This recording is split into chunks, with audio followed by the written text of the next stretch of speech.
Bismillahirrahmanirrahim. Alhamdulillahi rabbil alamin. Wassalatu wassalamu ala Rasulillah wa ala alihi wa ashabihi ajmain. A'udzu billahi minasy syaithanir rajim. Bismillahirrahmanirrahim. Qul ya ayyuhalladzina hadu in za'antum annakum awliya'u lillah min dunin nas fatamannawul mauta in kuntum shadiqin wa la yatamannawnahu abadan bima qaddamat aydihim wallahu alimun bizzalimin. Qul innal mauta alladhi tafirruna minhu fa innahu mulaqikum thumma turadduna ila alimil ghaibi wasyahada fayunabbi'ukum bima kuntum ta'malun. Surat Al-Jumu'ah, surat yang ke-62, ayat ke-6 sampai ayat yang ke-8. Bapak dan ibu-ibu yang berhadir, ayat yang lalu menjalihkan kepada kita tentang suatu kaum, lebih tepatnya orang-orang Yahudi yang mengaku bahwa hanya mereka lah yang Allah anugerahkan kitab suci. Selain daripada kitab suci mereka tidak laku, tidak benar, dan itu adalah bohong. Itu pengakuan mereka. Tetapi pengakuan mereka itu dibantah. Bahkan malahan mereka tidak ubahnya seperti keledai membawa kitab-kitab tebal, kitab-kitab besar. Tidak ada guna, tidak ada faedah, tidak ada manfaat bagi keledai itu membawa kitab-kitab, sebagaimana Yahudi pun, di mana mereka mengaku bahwa hanya mereka lah yang dianugerahi kitab suci. Ternyata tidak ada faedah, tidak ada guna bagi mereka, sebagaimana keledai tidak ada faedah baginya membawa kitab-kitab. Nah, kini pengakuan mereka berikutnya, mereka mengaku bahwa mereka adalah kekasih-kekasih Allah. Selain daripada mereka adalah orang yang tidak layak, karena selain mereka anggap di bawah mereka. Mereka adalah ahibbat, orang-orang yang Allah cintai, atau mereka menganggap mereka aulia, para kekasih. Untuk itu, Qul, diperintahkan Nabi Muhammad sallallahu alaihi wasallam untuk mengatakan kepada mereka, ya ayyuhalladzina hadu, wahai orang-orang Yahudi, in za'antum, jika kamu za'antum, kalian mengaku, annakum, bahwasanya kalian atau kamu itu awliya'u, kekasih-kekasih lillah, bagi Allah, min dunin nas, selain daripada orang lain, hanya kamu saja, fatamannawul mauta, maka harapkanlah, inginkanlah kematian, in kuntum, jika adalah kamu itu orang-orang yang benar dalam pengakuan kamu atau kalian. Mari kita pahami, awliya'u lillah adalah kekasih-kekasih bagi Allah. Itu dakwaan. Awliya'u lillah, kekasih-kekasih bagi Allah.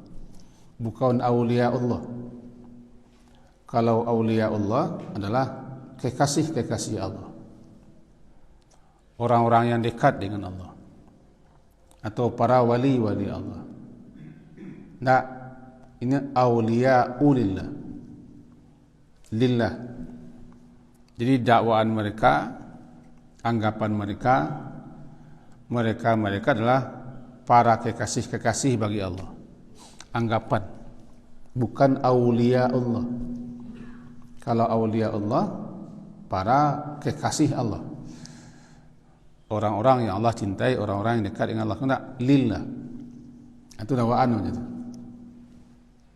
Inyo sen mendakwa masuk inyo nan wali-wali Allah, kekasih Allah dan orang-orang yang Allah cintai. Aulia ulillah. Jika pengakuan kalian itu benar, yang dekat kepada Allah hanyalah kalian, dan kalian mengklaim bahawa hanya kami saja yang menjadi orang-orang yang Allah cintai, bahkan dalam ayat lain katakan kami adalah anak-anak abna'ulillah, anak-anak yang Allah kasihi, dan seterusnya. In za'antum, jika kamu menyangka demikian atau mengaku-ngaku seperti itu, begini saja. Fatamannaul mauta, maka harapkan dan inginkanlah oleh kamu kematian. Karena logikanya para kekasih pasti ingin cepat ketemu dengan yang dikasihinya. Pasti dia rindu untuk berjumpa bersua dengan orang yang dikasihinya. Untuk apa lama-lama hidup? Kalau memang kalian kekasih Allah, orang-orang yang Allah cintai, tentu kalian mencintai Allah juga. Sekarang begini saja. Harapkanlah kematian, inginkan kematian dan mintalah mati. Fatamannaul mauta in kuntum shadiqin. Jika kalian itu menurut anggapan kalian memang benar para kekasih Allah. Karena tidak ada cara lain untuk bertemu dengan Allah melainkan dengan mati. Kematian adalah gerbang yang harus dilewati untuk ketemu, bersua, berjumpa dengan Allah. Kalau memang ya, ternyata mereka takut mati.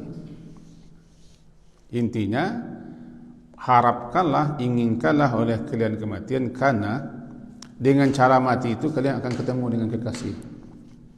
Bukankah kekasih itu rindu bertemu, ingin ketemu, dan tidak kerasan lama-lama berpisah. Fatamannaul mauta, tamannau, inginkan, harapkan oleh kamu kematian. In kuntum shadiqin, jika kuntum adalah kamu itu orang-orang yang benar dalam dakwaan, dalam anggapan, dalam pengakuan kalian. Itu khususnya kepada orang-orang Yahudi. Dulu ayat yang lalu mereka menyatakan kitab suci itulah kitab yang ada di mereka saja. Yang Allah turunkan kitab hanyalah kepada mereka saja, yang lain tidak. Jadilah, andaikan yolah, tapi kalian tidak jalankan isinya. Kalian tidak ubahnya seperti keledai. Dalam ilmu balaghah namanya tashbih.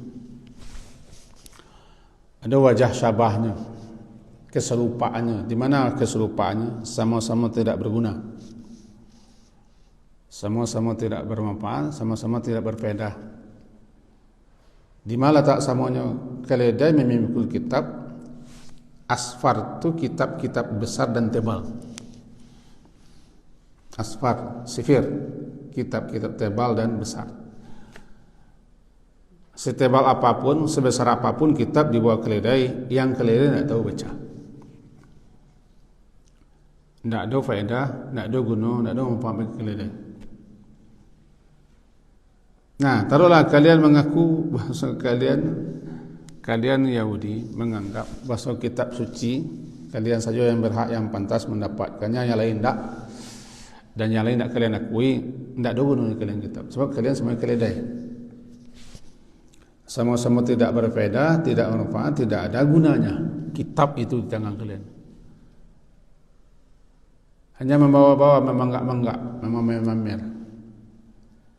Kalian tidak pernah mengamalkan isinya. Bahkan mengotak-ngatik isinya, menukar, mengganti, mencampak, membuang isinya malahan. Nah, itu pengakuan mereka agak mirip dengan orang yang seperti itu. Nyandang-nyandang kitab Al-Quran, bawa-bawa kitab Al-Quran, tapi tidak pernah mau tahu apa isinya, apalagi untuk menjalankannya. Surah 2 tu. Itu ayat yang kini, inginkanlah kematian. Ternyata la yatamannawnahu abada. Wala, dan tidaklah yatamannawnahu abada, dan tidaklah mereka itu menginginkan, mengharapkannya kematian itu. Padahal kematian satu-satunya jalan untuk ketemu dengan Allah, untuk masuk surga, untuk berjumpa dengan kekasih yang kalian anggap bahwa hanya kalianlah kekasih Allah. Selain pada Allah kalian tidak kekasih Allah. Nah, sekarang satu-satunya cara untuk ketemu dengan kekasih adalah mati. Tapi mereka tidak sedikit pun dan tidak inginkan, bahkan mereka takut dan lari daripada kematian. La tidak yatamannawnahu, tidak mengharapkan, tidak menginginkannya kematian abada, selama-lamanya. Karena mereka para Yahudi, lebih-lebih tokoh-tokoh agama mereka adalah orang yang paling tamak dengan hidup. Mereka la yu'ammar, ingin dipanjangkan umurnya, ingin hidup selama-lamanya. Serakah, tamak dengan hidup dan dengan harta, pangkat, jabatan. Ya, selama-lamanya, abada. Kenapa? Ya, takut mati itu. Dan mereka tidak mau mati, sebabnya salah satunya bima qaddamat aydihim. Bima qaddamat aydihim diterjemahkan ulang dalam bahasa Arab, disebabkan kejahatan yang telah mereka perbuat. Bima, dengan sebab, lantaran sebab atau karena sebab, ma qaddaman, apa yang telah mereka lakukan oleh kedua tangan mereka. Salah satu faktor orang tak mau mati, takut mati, lari dan mengelak daripada mati, salah satunya itu karena dosa-dosa, kemaksiatan, kebangkaan, kezaliman, sehingga mereka takut mati. Yang kedua, tamak, serakah, ingin hidup selama-lamanya. Aku faktor terbesar yang menyebabkan orang takut mati. Pertama, lantaran dosa, lantaran maksiat, kedurhakaan, kekafiran, keingkaran. Orang Yahudi tahu mana tu, mereka ku kafir, mereka ku durhaka, mereka bangka, mereka semua. Ngerti itu. Orang pendusta tahunya bahasanya pendusta. Orang bangkangnya tahu bahasanya pembangkang. Orang maksiatnya tahu bahasanya maksiat. Orang berdosanya tahu bahasanya berdosa. Cuma mengakui tidak. Jika bima qaddamat aydihim, lantaran atau karena sebab apa yang telah dikerjakan oleh tangan mereka. Artinya lantaran perbuatan pada mereka, mereka tidak inginkan mati. Tidak ingin mati. Padahal jalan satu-satunya untuk ketemu dengan kekasih adalah mati itu. Nah, dakwaan mereka hanya mereka lah kekasih Allah. Cara ketemu dengan kekasih, ya mati. Nyatanya mereka tidak mau mati. Itu tolak belakang dengan pengakuan mereka. Nyatanya mereka kaum yang tamak dengan hidup, serakah dengan harta, pangkat, jabatan. Abada. Wallahu alimun bizzalimin. Allah itu maha mengetahui siapa yang zalim, orang-orang yang zalim. Itu dua. Yang ketiga, Kalau bagi kaum muslimin ditambah takut mati cakap tu bekal amal alum baralai. Kalau itu tanya kepada awak, termasuk kepada awak, aku nak dulu awak ni. Bekal amal persiapan ndak barala dah. Tapi masalahnya harilah petang. Harilah petang. Beruntunglah orang yang namanya asalahullah, yang Allah anugerahinya madu di hari tuanya, atau Allah angkat sebagai asirullah, tawanan Allah, atau dia Allah pakai sebagai pegawai Allah, ista'malahullah. Tiga. Yang pertama asalahullah, asala jadi kedua-duanya ketemu dalam hadis. Asalaku madu, asal. Iza aradallahu bi'abdin khairan asala Allah. Apabila Allah menghendaki, menginginkan kebaikan untuk seorang hambanya, asala, Allah berinya madu. Madu, manis. Dan orang Arab biasa bilang madu itu untuk hal-hal yang baik, hal yang dicintai, hal yang disenangi. Dan mereka suka memberikan hadiah madu. Lalu sahabat bertanya, apa maksud asala Allah? Kata Rasulullah, orang itu yuftahu lahu, dibukakan baginya kemauan untuk beramal saleh sebelum mati, dan dimatikan ketikanya sedang beramal saleh. Itu asal. Mudah-mudahan orang-orang yang satu tu umur gua dapat asal. Pak Ji kan ala sampai dulu ya. Ala sampai tua Pak Ji. Asal, ain sin lam. Ain asalahu, asal. Yang kedua nama ista'malahullah. Apabila Allah menginginkan, menghendaki seseorang itu baik dan menganugerahkan kebaikan, orang tadi di umur tuanya Allah angkatnya jadi pegawai Allah. Allah pergunakannya. Allah jadikannya sebagai pekerja. Jadi orang-orang tua ko ada nam pekerja Allah dari tuanya, ada nam masih pekerja hawa nafsu. Tanya sahabat, dan ista'mal Allah. Jawapan beliau, Allah beri taufik seseorang. Allah beri seseorang itu petunjuk untuk melakukan berbagai macam amal saleh, seakan-akan hidupnya hanyalah untuk Allah saleh. Sama dengan pegawai. Orang kalau pegawai, orang pekerja, nya bekerja untuk hidup sambang saleh. Jadi orang tua-tua, ada orang yang diangkat oleh Allah jadi pegawai Allah, pekerja Allah. Sehingga hari-harinya memang untuk itu. Banyak mengabdi, banyak berbuat taat, banyak beramal saleh, banyak beribadat, banyak berkebaikan. Dengan catatan bukan meninggal jogging, nanggoes paijolah, jogging paija. Jangan. Tapi hari-harinya, waktu-waktunya lebih banyak untuk itu. Di samping urusan dunia dikakuk, dikecahnya, cuma tak terlalu menyita pikirannya. Sama dengan pegawai lah. Pegawai hari-hari satu hari kan disibukkan dengan kerja. Ista'mallah. Lalu orang-orang sekaliannya suka ya orang ko.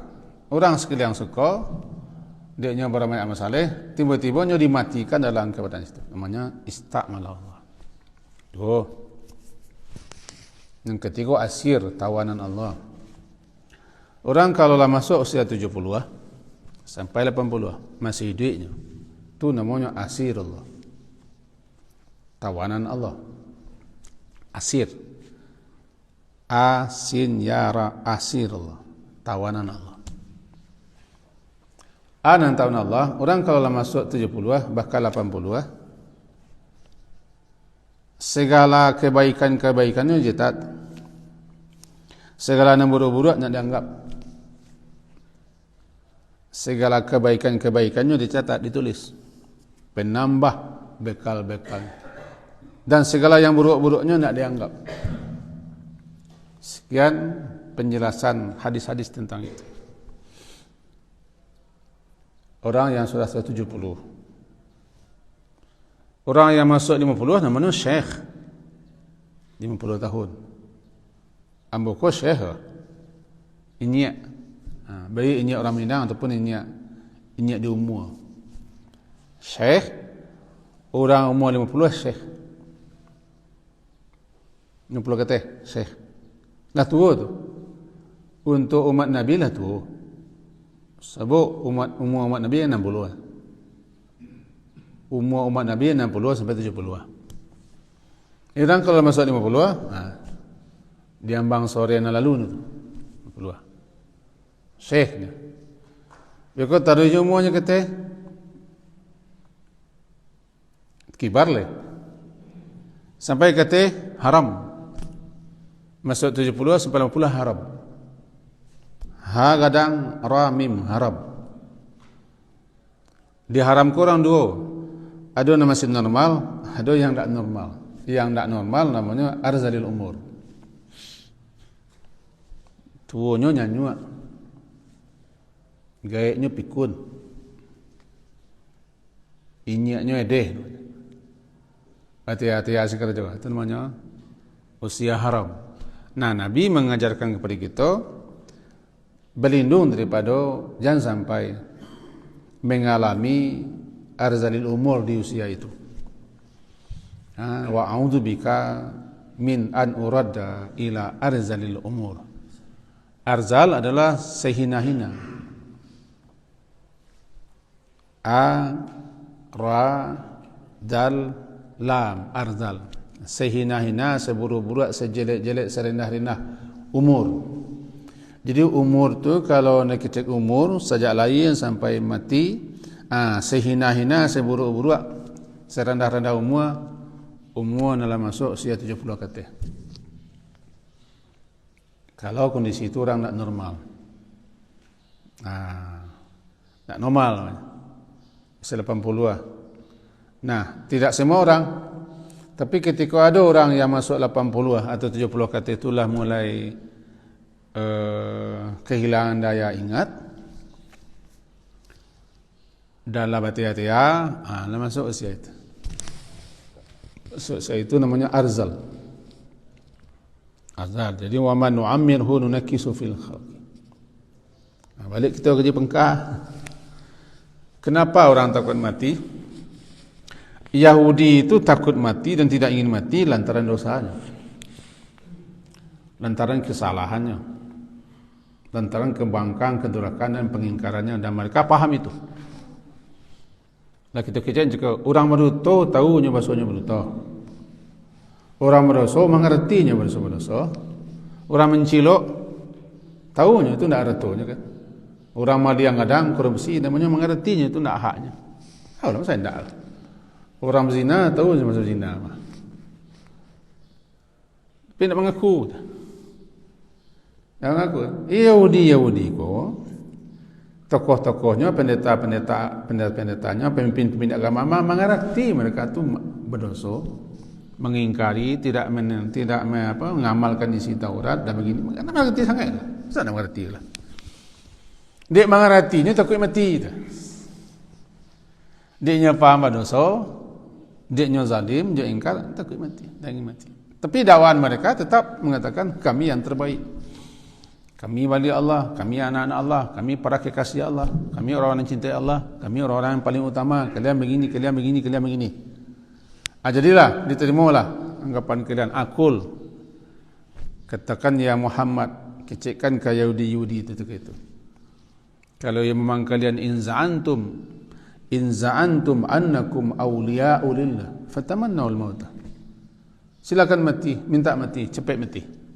Berharap untuk mati. Nyatanya enggak. Wala yatamannawnahu abada. Selama-lamanya enggak. Lantaran perbuatan mereka sendiri. Jadi siko penyebab mereka takut mati hampir semua nyawa. Cuman di Yahudi lebih lebih apa namanya, lebih nampak, yakni lantaran perbuatan maksiat atau kezaliman, keingkaran, kebangkang, kedurhakaan, kesombongan, keangkuhan, orang takut mati. Itu. Yang kedua, maka takut mati dan tidak mau mati, tamak sedekah dengan dunia. Namanya qalbul kabir, qalbul syekh. Hati orang tua, hati orang muda itu sama dengan hati orang muda dalam dua hal. Hati orang tua, hati orang gaik-gaik ko dalam dua hal masih muda dan sama dengan orang muda. Pertama, kecintaan, ketamakan dengan dunia. Yang kedua, ingin umur panjang. Itu sama tu. Siasat yang tua dalam dua hal ko sama orang muda. Cinta harta, ingin umur panjang. Ini dalam hal itu penyebab takut mati yang kedua, ketamakan dengan harta dunia dan kecintaan kepada dunia. Cuman orang-orang yang Allah beri petunjuk terhindar ni ko. Justru umur panjang tu dipakainya untuk beramal saleh. Kedua hadis Nabi, khairun nas man tala umuruhu hasuna amalu, sebaik-baik manusia umurnya panjang, amalannya baik. Dan kita minta kepada Allah naniko umur panjang, rezeki murah, awak kayo, bini rencak, mesti masuk surga.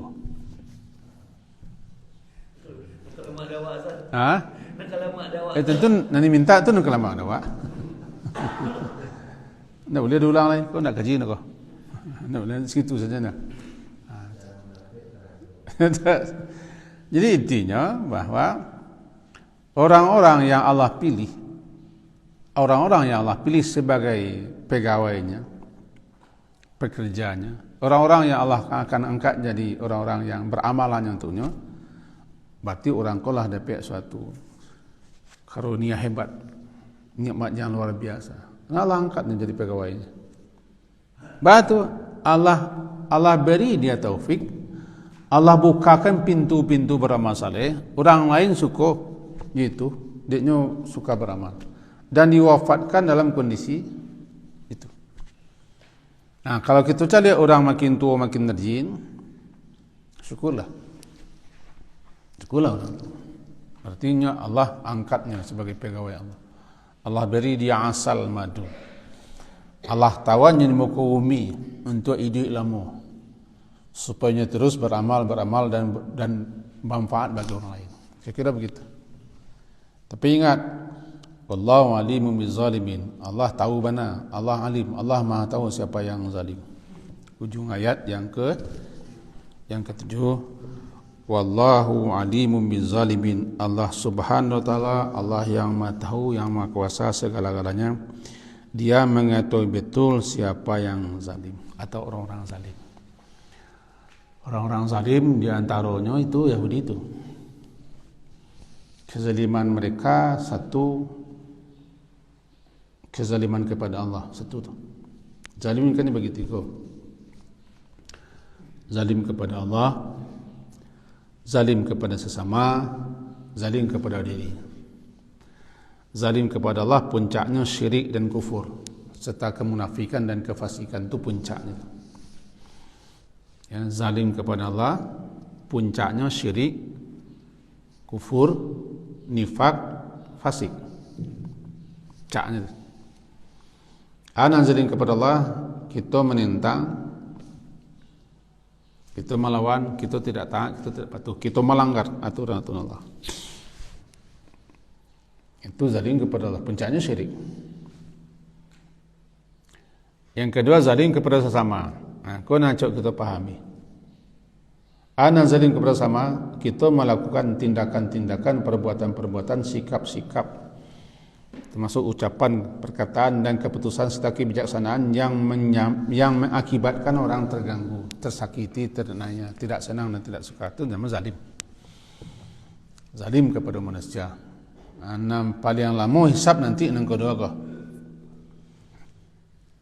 Ya, yang melamakan hisab perhitungan nanti dari kiamat zalim nang kedua kau.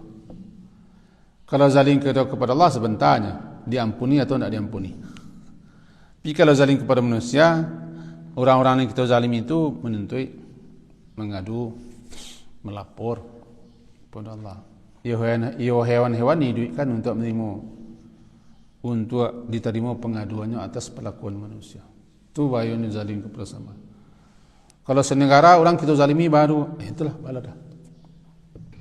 Itu bodoh-bodoh orang datang ke pengadilan Allah meminta pertanggungjawaban. Senegara, sedangkan sekeluarga seorang kita zalimi lepas ya, kau senegara, kita rampok, kita rampeh, kita ambil, begini ya, kau nampak lama zalim yang kedua, zalim kepada sesama, zalim yang ketiga, kau zalim kepada diri sendiri, melakukan berbagai macam tindakan-tindakan yang berakibat kepada diri sendiri. 3 kezaliman. Yahudi ko kezaliman nomor 1. Kezaliman nomor 1. Lalu kezaliman nomor 2, mereka telah menipu orang, mengecoh orang. Dan kezaliman 3, mereka telah melakukan tindakan-tindakan kebohongan dan segala macam. Mereka jadi ketiga zalim. Ada Yahudi. Allah alim. Allah mengetahui betul orang-orang yang zalim. Alimun bil zalimin. Kemudian dia lanjutkan seketik lain. Qul innal mauta alladhi tafirruna minhu fa innahu mulaqikum. Katakanlah, kematian yang tafirruna, yang kamu tafirruna, lari. Farra yafir itu lari, sebenarnya lari daripadanya, minhu fa innahu, sesungguhnya kematian itu mulaki menemuimu, menjumpaimu atau mendatangimu, summa turadduna, kemudian kamu akan dikembalikan kepada alimil ghaibi wasyahadah, kepada yang mengetahui yang gaib dan yang nyata, fayunabbiukum, maka lalu dia memberitahukan kepada kamu apa yang kamu kerjakan. Mari kita pahami dalam tempo yang sesingkat-singkatnya. Katakanlah kepada mereka kau yang Muhammad, yang mulu-mulu itu Yahudi, tapi ayat umum, innal mauta, sesungguhnya kematian, yang tafiruna ko bukan makna hakiki. Kalau makna hakiki lari, Pak. Lari. Tapi maknanya sebenarnya bagaimanapun usaha kamu agar jangan ditemui, dijumpai, didapatkan oleh kematian, itu namanya tafirun. Orang lari pada sesuatu kan tidak ingin ya. Tidak ingin bersobok, tidak ingin bersuo, tidak ingin bertamu, atau supaya jangan dapat orang ditangkap orang, larinya. Kematian, bagaimanapun usaha kamu untuk lari, mengelak, menghindar. Kalau dalam surah Qaf namanya tahid. Waja'at sakratul mauti bil haqq, dzalika ma kunta minhu tahid. Tahid itu adalah mengelak, menghindar, itu tahid. Sakratul maut yang selama ini kamu mengelak, menghindar, kali kau lari. Usaha apapun yang kamu tempuh agar kamu jangan dijumpai, ditemui oleh kematian. Walaupun kamu nanti berada di buruj musayyadah, di suatu bangunan yang paling tinggi, kokoh, namun tiba saatnya mulaqikum, kematian akan menemui, bukan kamu yang menemuinya. Kamu lari. Kamu lari kan? Jadi yang ditemui, yang menemui mati. Mulaki, dia menjumpaimu. Bukan kamu yang menjumpainya. Kamu lari. Kalau dalam surah An-Nisa, walaupun kamu dalam fi burujin, dalam burj, bangunan yang paling tinggi, lari ke Dubai. Maka bernama burj kan tinggi, al-burj tinggi, kuat, lari situ. Adrakumul, nanti kamu akan dijumpai, akan didapat oleh kematian. Bagaimanapun kamu mengelak, silakan mengelak, karena kematian itu sudah ditetapkan. Waktunya sudah, tempatnya sudah, penyebabnya sudah, dalam keadaan apa kamu mati pun sudah. 4. Waktunya, tempatnya, penyebabnya, dalam keadaan apa, sudah, tidak bisa lari. Barangkali lari itu ketampai di mau mati. Makin lari orang, sebenarnya lari ketampai di mau mati. Dan malaikat maut atau malakul maut, dia menjalankan tugasnya di mana tampai Allah tetapkan untuknya mati. Kecil orang wak mantan nangok main ke sinan. Ya ke sinannya lari. Sinan tampai bumi meminta. Di sinan. Yahudi dan orang-orang yang sama dengan Yahudi, di mana dan kapan pun kamu berada, bagaimanapun kamu lari, mengelak, menghindar dan tidak ingin mati, dia pasti menemuimu, menjumpaimu. Untuk itu bersiap sajalah, berbekallah. Ingin atau tidak ingin, suka atau tidak suka, dia sudah ditetapkan. Syukurlah kita lah diagi haba-haba oleh Nabi SAW. So umur umatku 60-70 aja, lagi apa-apa. Wa aqalluhum man yajuzu zalik, ndak barana melewati umur 70. Kan syukur ada lagi apa-apa dah. 60-70 aja. 60 hitungan Hijriah. Jika orang lama masuk umur 58 tu kalau 60 dah hitungan Hijriah ya. 60. Sampai 70. Lewat 70 ndak banyak dah, aqallu, ndak bara bahasa. Pajilah 100 lebih kan? Kurang. 67. Masih muda paji. Muda paji per orang kaya mah. Lama so kan? Aqallu. Lebih 70 tu sedikit. Ada orang gaya-gaya kalau 70 lebih ndak bara. Lebih banyak nan sebelum 70 is dead. Matinya. Itu makanya kamu pernah khutbah siko.